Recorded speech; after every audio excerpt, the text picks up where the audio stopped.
let's talk about words. Every day, everywhere, merong words. Kaya madalas, hindi na natin napapansin or hindi natin naaalala kung gaano sila ka-importante, how much meaning they hold, how much they affect our identity, kung sino tayo, and how we connect with the world around us. At masasabi kong lahat ng trabaho ko ay umiikot sa paggamit ng words. At dahil sobrang natural at automatic nito sa karamihan, ine-expect natin na yung mga bata ay ganun lang din ka-automatic na ma-pick up ang mga words just by watching us or listening or just by being around us. And that's also why for many families, yan ang una nilang hinihintay. Excited sila at hinihintay talaga yung araw na masasabi na ng baby nila ang mama o dada. And that's why when the words don't come, or at least not in the way or the timeline na ine-expect nila, it can feel confusing. And syempre, dyan sila nagsisimulang mag-worry. Marami din nagigilty pa. Feeling nila, meron ba kaming hindi nagawang tama? But here's what I want you to know. As someone who has worked with so many neurodivergents and their families, hindi nyo kasalanan. Autism just doesn't follow the same path na nakasanayan ng karamihan. And that's not good, it's not bad.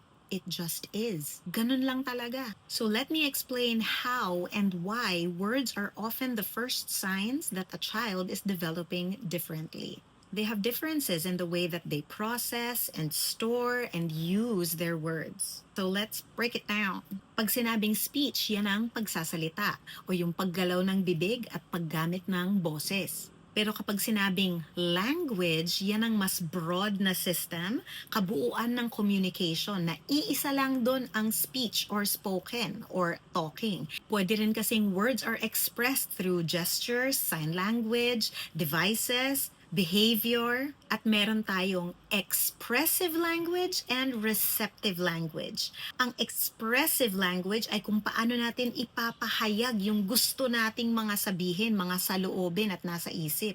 Yung receptive language ay kung paano natin naiintindihan ang mga sinasabi or pinapakita sa atin. So bakit nagkakaroon ng differences in language sa autism? Una, baka dahil sa social attention differences. Some autistic kids just don't naturally tune in to voices or faces, which are some of the foundations of typical communication. Madalas nakikita nila na mas interesado sila sa mga patterns or movements kaysa sa back and forth communication. Kaya baka mapapansin nyo na imbis na mag-pay attention sila sa mga pictures ng may mga characters sa book, mas gusto nila ang mag-spin ng wheels or tingnan yung mga reflections ng light. It just means iba yung trip nila. Another big factor is the sensory processing differences. It might be kahit na nakakarinig sila ng boses, baka na-overwhelm sila na maraming iba-ibang tunog na sabay-sabay dumadating sa kanila. So hindi nila na-filter out what are more important sounds like voices. Kaya nahihirapan din silang mag-respond. Another one is there might be motor differences. Baka kahit na ang rami-rami nilang alam at gustong sabihin, hindi nila mapagalaw yung bibig nila para magsalita. Pwede rin na sila ay Gestalt language processors. Sa mga baby kasi, mahirap pang makita ito. Madalas baka napapansin nyo lang, yung baby ko naman nag-hum, ganyan, pero wala pa talaga siyang nasasabi.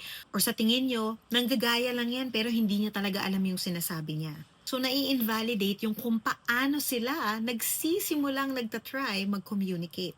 Another factor is there might be co-occurring conditions like ADHD or anxiety na syempre kapag marami other difficulties yung bata, mas mahihirapan sila to figure out how to communicate. So words may look different in development in autism, but it doesn't mean na wala silang gustong sabihin or hindi na nila kayang matuto. It just means they're doing it in a different way. Words may not come in the ways that we expect, but there are so many ways to use them that are equally valid. And when we find our style of communicating, it has the power to share love, to teach, and to uplift. And that's why I use my words and my voice to share as much as I can with all of you so that you can also help others use their words. Happy talking! Mabuhay!